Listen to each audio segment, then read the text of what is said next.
तो बच्चों, आज मैं आपको प्राथमिक चिकित्सा के मुख्य सिद्धांत लेसन 3 पढ़ाने जा रही हूँ। प्राथमिक चिकित्सा क्या है?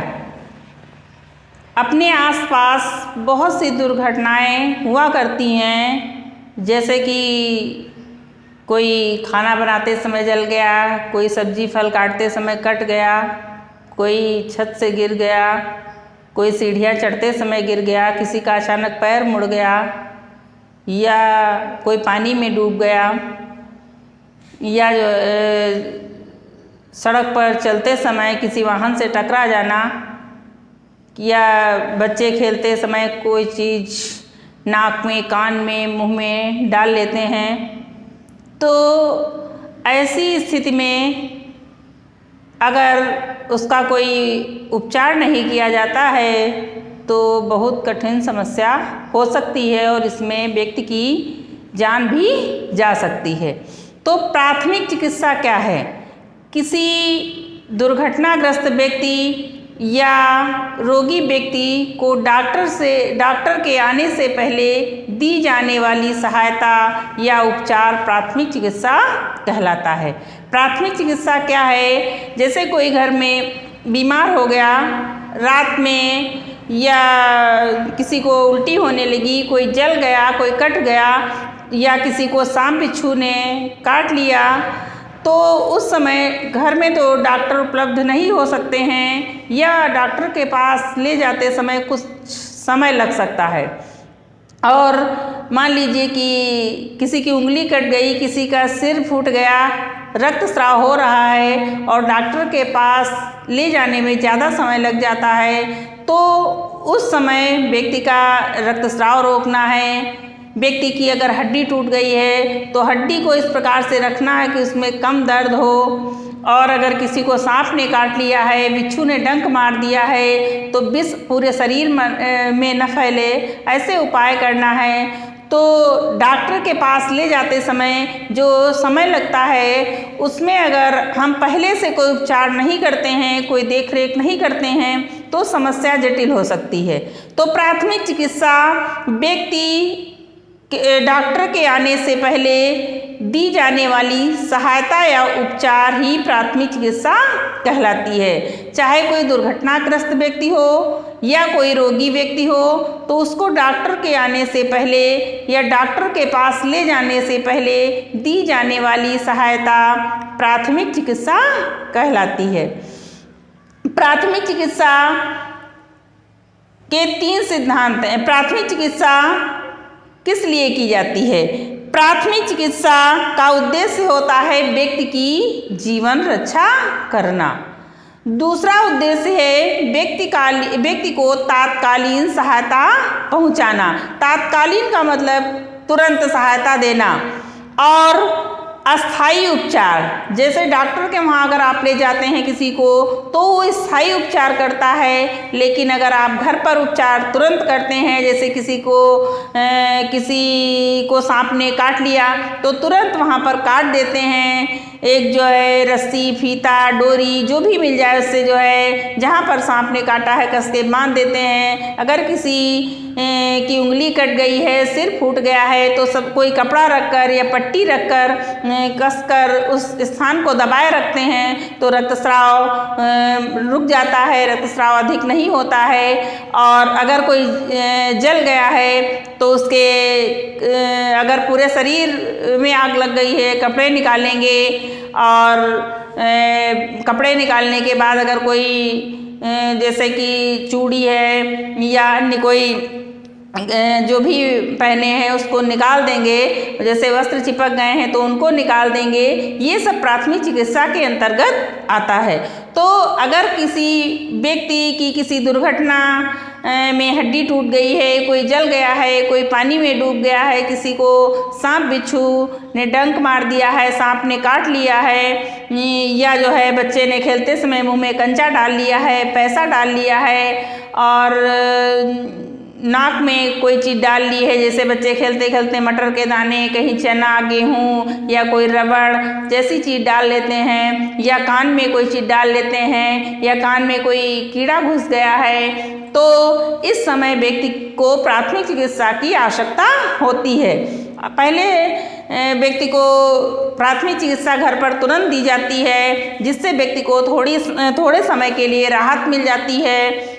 और डॉक्टर के पास जाने में अगर अधिक समय लग सकता है तो उसमें जो है व्यक्ति की मृत्यु भी हो सकती है। तो अगर थोड़ा बहुत उपचार हम घर पर ही कर लेते हैं तो व्यक्ति को थोड़ा राहत मिल जाती है और व्यक्ति की जीवन रक्षा हो जाती है, व्यक्ति को तात्कालीन सहायता मिल जाती है और उसको अस्थायी रूप से उपचार मिल जाता है। इससे व्यक्ति को कुछ समय के लिए राहत हो सकती है और व्यक्ति के जीवन को भी हम बचा सकते हैं। तो इसके अलावा अपने आसपास, चाहे वो विद्यालय हो, चाहे घर हो या कोई पार्क हो या कोई कारखाने में मजदूर काम कर रहे हों, तो खतरा हर जगह पर हो सकता है। और जो खतरा या दुर्घटना हो जाती है तो उन दुर्घटनाओं को तुरंत कुछ राहत पहुंचाने के लिए या उससे जो नुकसान हो उनको थोड़ा नुकसान अगर होता है तो उसको कुछ उसमें राहत लाने के लिए जो उपाय या उपचार या देखभाल की जाती है वही प्राथमिक चिकित्सा कहलाती है। प्राथमिक चिकित्सा का जैसे कि कथन से ही स्पष्ट है कि प्राथमिक चिकित्सा का प्रमुख उद्देश्य घायल या रोगी व्यक्ति की जीवन रक्षा करना है। अगर व्यक्ति को उचित प्राथमिक चिकित्सा मिल जाती है तो व्यक्ति के जीवन को बचाया जा सकता है। और डॉक्टर कोई भी अच्छा से अच्छा इलाज कर दे, लेकिन तभी कर सकता है जब वो सही समय पर डॉक्टर के पास पहुंच सकता है। अगर रोगी या दुर्घटनाग्रस्त व्यक्ति डॉक्टर के पास सही समय पर नहीं पहुंचता है तो उसके पहले का जो समय है वो प्राथमिक उपचार या प्राथमिक चिकित्सा पर ही निर्भर करता है। अगर उसे ठीक ढंग से उपचार या सहायता न मिले तो व्यक्ति की मृत्यु हो सकती है और उसके बाद में किसी डॉक्टर के पास ले जाने से कोई लाभ नहीं मिल पाता है। तो कोई भी दुर्घटना होती है, कोई भी समस्या, चाहे वो रोगी के प्रति हो या जो मजदूर कारखानों में काम करते हैं या किसी मिल फैक्ट्री में काम करते हैं या बच्चे पार्क में खेलते हैं, स्कूल में बच्चे खेलते हैं, कहीं सीढ़ियों से चढ़ते समय या कोई बच्चा ब्लेड से उंगली काट लेता है या सड़क पर चलते समय किसी वाहन से टकरा जाते हैं या किसी को बंदर, कुत्ता या सर्प बिच्छू आदि काट लेता है तो उस समय व्यक्ति को प्राथमिक उपचार की आवश्यकता होती है। प्राथमिक उपचार की आवश्यकता किन किन समय पर हो सकती है? तो प्राथमिक उपचार की आवश्यकता हमारी समझ से सबको पता होगा। प्राथमिक, जैसे कि हमने पहले बताया है कि प्राथमिक उपचार की आवश्यकता कब होती है। जैसे कि किसी की उंगली कट गई या कोई वाहन से टकरा गया या कोई छत से गिर गया तो उसके शरीर से रक्त बहने लगा। तो जब अधिक मात्रा में रक्तस्राव हो जाता है तो व्यक्ति का शरीर निर्जीव हो जाएगा। इसलिए सबसे पहले अगर अधिक रक्तस्राव हो रहा है तो व्यक्ति के शरीर से रक्तस्राव को रोकने के लिए प्राथमिक चिकित्सा की आवश्यकता होती है।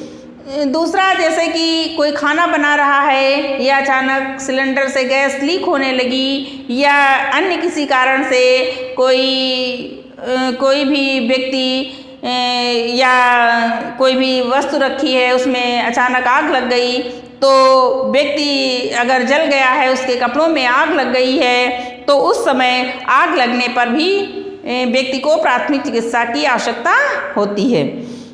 विष आदि खा लेने पर, जैसे कि बहुत से लोग अपने जीवन से निराश होकर या किसी गुस्सा में या अन्य कारणों से विष का सेवन कर लेते हैं या अनजाने में भी विष का शरीर में पहुंच जाना व्यक्ति के लिए बहुत घातक हो सकता है। तो विष खा लेने पर भी प्राथमिक चिकित्सा की आवश्यकता होती है। फिर सांस बंद होने पर कभी कभी क्या होता है, व्यक्ति किसी बंद स्थान पर रहता है या अधिक गर्मी हो रही है या घुटन हो रही है या ज़्यादा शोर या धुआं धूल आदि या बंद स्थान पर रहने से व्यक्ति का दम घुटने लगता है तो सांस रुकने पर भी प्राथमिक चिकित्सा की आवश्यकता होती है। फिर विषैले जीव जंतु के काटने पर, जैसे कि किसी को सांप ने काट लिया, छिपकली ने काट लिया, बिच्छू ने डंक मार दिया या बंदर ने काट लिया, तो ऐसे समय में भी प्राथमिक चिकित्सा की आवश्यकता होती है। तो विषैले जीव जंतु के काटने पर प्राथमिक चिकित्सा की आवश्यकता होती है।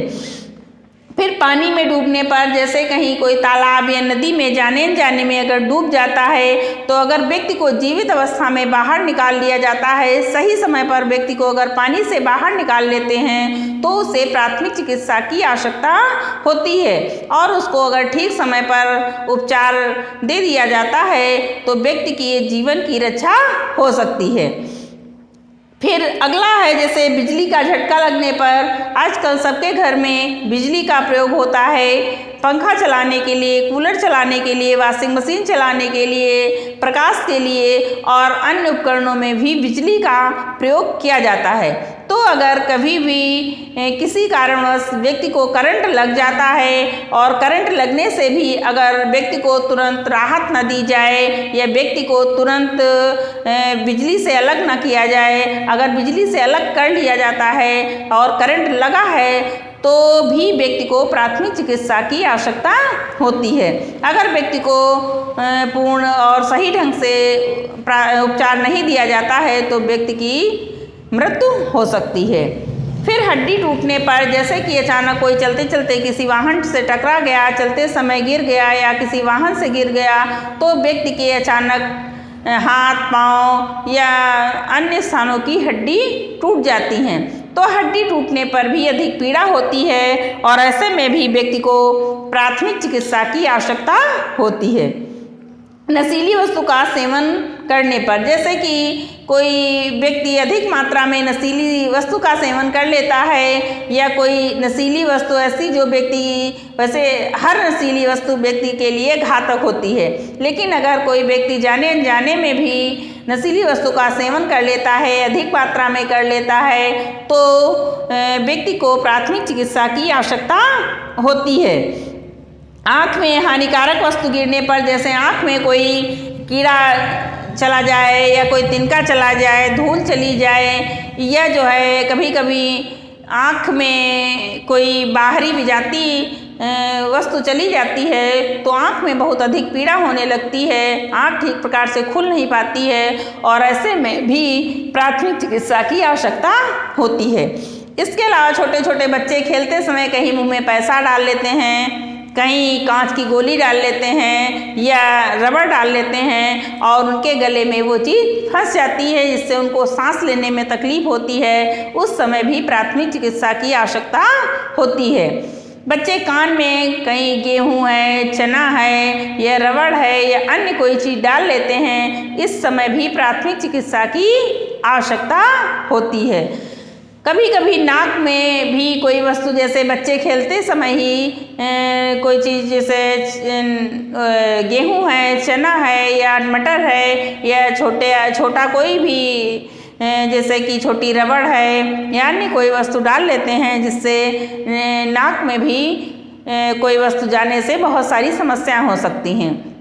और नाक में कोई वस्तु जाने पर, कान में कोई वस्तु जाने पर अगर उसको उचित ढंग से नहीं निकाला जाता है तो और सारी समस्याएं हो सकती हैं। अतः नाक, कान में कोई चीज़ जाने पर, आँख में कोई चीज़ जाने पर, गले में कोई चीज़ जाने पर, आग लगने पर, उंगली कट जाने पर, सिर फूटने पर, पानी में डूबने पर, सर्प के काटने पर, बिच्छू के डंक मारने पर, बर्रों के द्वारा काटने पर, बंदर के काटने पर, कुत्ते के काटने पर और जैसे कि कभी कभी चलते चलते अचानक मोच आ जाती है, किसी अंग में सूजन आ जाती है, तंतु अंगों के स्नायु तंतु खिंच जाते हैं जिससे अधिक पीड़ा होती है, चलने में दिक्कत होती है। इन सभी दुर्घटनाओं के समय या इन सभी समस्याओं से निपटने के लिए प्राथमिक चिकित्सा की आवश्यकता होती है। दम घुटने पर, जैसे अभी बताया कि कभी भी बंद स्थान पर धूल धुआं हो वहाँ पर व्यक्ति का दम घुटने लगता है, सांस लेने में दिक्कत होने लगती है, या अचानक व्यक्ति बेहोश हो गया, या कोई व्यक्ति कोई भी बीमारी से पीड़ित हो गया, जैसे किसी को उल्टी होने लगी, दस्त होने लगी, किसी को सिर दर्द हो रहा है, बुखार आ रहा है, तो भी उस समय तुरंत डॉक्टर नहीं उपलब्ध है, तो उस समय भी व्यक्ति को प्राथमिक चिकित्सा की आवश्यकता होती है। जैसे कि देखा होगा किसी को बुखार आ जाता है तो बुखार के समय दवा तो दी ही जाती है, लेकिन अगर डॉक्टर नहीं उपलब्ध होता है, डॉक्टर के पास कुछ समय के बाद ले जाया जा सकता है, तो व्यक्ति के माथे पर ठंडे पानी की पट्टी रखते हैं, पूरे शरीर को ठंडे तौलिया या भीगे कपड़े से पोंछते हैं, तो ये भी एक प्रकार की प्राथमिक चिकित्सा है। जैसे कि अगर किसी को करंट लग गया, चोट लग गई, तो व्यक्ति को बताया जाता है कि जैसे कि खून बह रहा है बहुत ज़्यादा, तो सबसे पहले उसको रोकना है। रोकने के बाद जैसे व्यक्ति को दूध दिया गया, फिटकरी दी गई, या व्यक्ति को हल्दी चूना लगाया गया, या जैसे कि सांप ने काट दिया तो पहले बंध लगा देते हैं जिससे पूरे शरीर में विष न फैले, और कोई जल जाता है तो उसके जैसे कच्चा आलू पीस करके लगा देते हैं, या घर में जैसे बरनाल वगैरह रखी होती है तो उसको लगा देते हैं। तो यही सब जो है प्राथमिक उपचार हैं। और कोई भी स्थान हो, चाहे घर हो, चाहे पार्क हो, चाहे विद्यालय हो, हर जगह पर प्राथमिक चिकित्सा की आवश्यकता होती है। लेकिन जैसे कि प्राथमिक चिकित्सा कौन कर सकता है?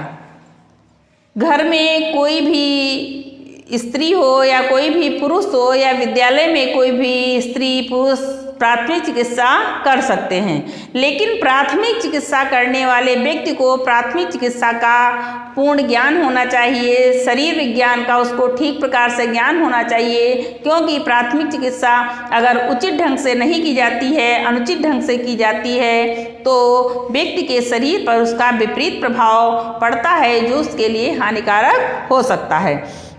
तो प्राथमिक चिकित्सा करने के लिए व्यक्ति को प्राथमिक चिकित्सा का पूर्ण ज्ञान होना चाहिए, शरीर विज्ञान का ज्ञान होना चाहिए, और प्राथमिक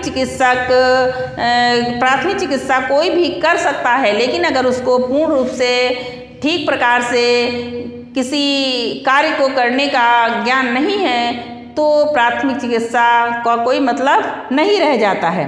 फिर आता है प्राथमिक चिकित्सा के सिद्धांत। घायल या रोगी की जीवन रक्षा हेतु प्राथमिक चिकित्सा करने के लिए मुख्य सिद्धांतों का पालन करना होता है। मुख्य सिद्धांत जैसे कि कोई व्यक्ति घायल हो गया है या बेहोश हो गया है, तो प्राथमिक चिकित्सक को क्या चाहिए कि जो भी व्यक्ति घायल हो गया है या व्यक्ति बेहोश हो गया है, तो कोई भी जो समस्या होती है तो वहाँ पर देखने वाले लोगों की संख्या अधिक होती है। तो अगर व्यक्ति बेहोश है और उसके चारों तरफ खूब ज़्यादा भीड़ होगी, भीड़ जब होगी तो शोर भी होगा, व्यक्ति को सही ढंग से हवा नहीं मिल पाएगी, और व्यक्ति को पूर्ण रूप से आराम न मिल पाने पर उसको लाभ की बजाय अधिक हानि होने की आशंका रहती है।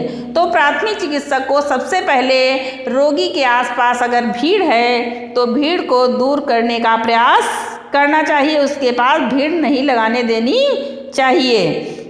और अगर कोई भी किसी बात को लेकर हस्तक्षेप करता है या कोई बात नहीं सुनता है, तो किसी को भी अपने काम में हस्तक्षेप न करने दें, और जो भीड़ लगी हो या जो आसपास व्यक्ति हों उनको उस मामले में हस्तक्षेप नहीं करने देना चाहिए, क्योंकि ये दुर्घटनाग्रस्त या रोगी व्यक्ति के लिए बहुत ही ज़्यादा हानिकारक हो सकता है।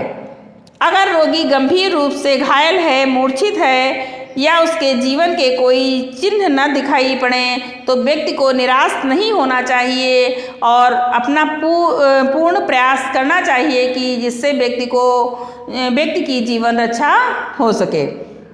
रोगी की अवस्था और रोग के अनुसार डॉक्टर को बुलाना चाहिए।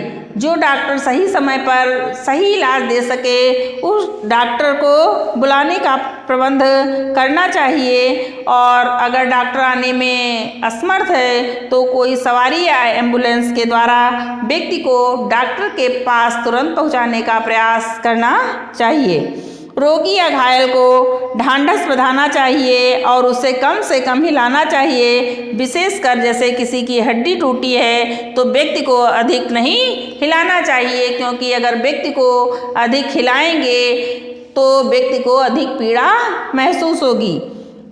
रोगी व्यक्ति के अगर रक्तस्राव हो रहा है तो सबसे पहले रक्तस्राव को रोकना चाहिए। अगर व्यक्ति मूर्छित है तो पानी के छींटे डालें या अन्य प्रयासों के द्वारा व्यक्ति को होश में लाने का प्रयास करना चाहिए।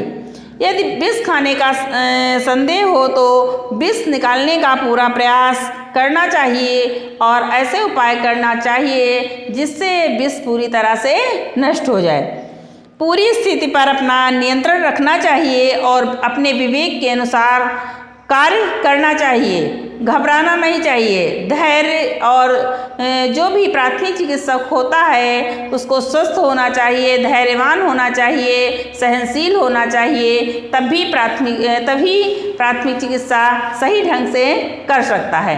अतः एक प्राथमिक चिकित्सक को अपने सिद्धांतों का नियम पूर्वक पालन करना चाहिए। अगर व्यक्ति प्राथमिक चिकित्सा करता है तो उसके अंदर कुछ गुण भी होने चाहिए, जैसे कि प्राथमिक चिकित्सक को स्वस्थ होना चाहिए। अगर प्राथमिक चिकित्सक पूर्ण रूप से स्वस्थ नहीं है, वह खुद बीमार हो तो वह दूसरे की देखभाल सही ढंग से नहीं कर पाएगा। अतः प्राथमिक चिकित्सक का पहला गुण है कि उसे पूर्ण रूप से स्वस्थ होना चाहिए।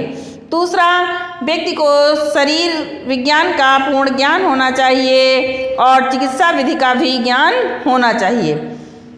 प्राथमिक चिकित्सक को दूरदर्शी होना चाहिए। दूरदर्शी का मतलब जैसे कि कोई भी घटना घटित होती है तो व्यक्ति को ये पहले से अनुमान होना चाहिए कि इस घटना का परिणाम क्या हो सकता है, हमको कैसा इसके साथ उपाय करना है, क्या उपचार करना है जिससे इसको तुरंत राहत मिले। अतः एक प्राथमिक चिकित्सक को दूरदर्शी होना चाहिए और जो भी कार्य उसको करने हैं उसमें उसको अपनी चतुराई से विवेकशीलता के द्वारा कार्य करना चाहिए। तो एक प्राथमिक चिकित्सक को चतुर और विवेकशील होना चाहिए। अगला, अगर प्राथमिक चिकित्सक जहाँ पर कोई भी घटना घटित होती है, जैसे कि डॉक्टर के वहाँ तो हर चीज़ उपलब्ध हो जाती है, लेकिन कहीं अगर सड़क पर, पार्क में या अन्य स्थानों पर अचानक कोई दुर्घटना हो जाती है तो वहाँ पर ये जरूरी नहीं है कि सारे साधन उपलब्ध हों जिससे व्यक्ति की जीवन रक्षा की जाए।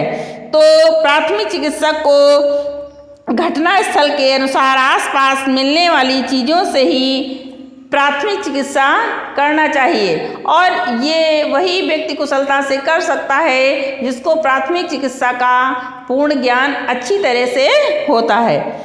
अपनी बात थोड़े शब्दों में ठीक ठाक समझा सकने और स्पष्ट बोलने की क्षमता रखने वाला प्राथमिक चिकित्सक होना चाहिए। इसका मतलब कि जो प्राथमिक चिकित्सक है उसको स्पष्ट वक्ता होना चाहिए, जिससे वो जो आसपास लोग हैं उनको कम बात में ही बहुत सी बात समझा सके और दूसरों की कम बातों को ठीक प्रकार से पूरे मामले को सही ढंग से समझ सके। इसलिए प्राथमिक चिकित्सक को स्पष्ट वक्ता भी होना चाहिए।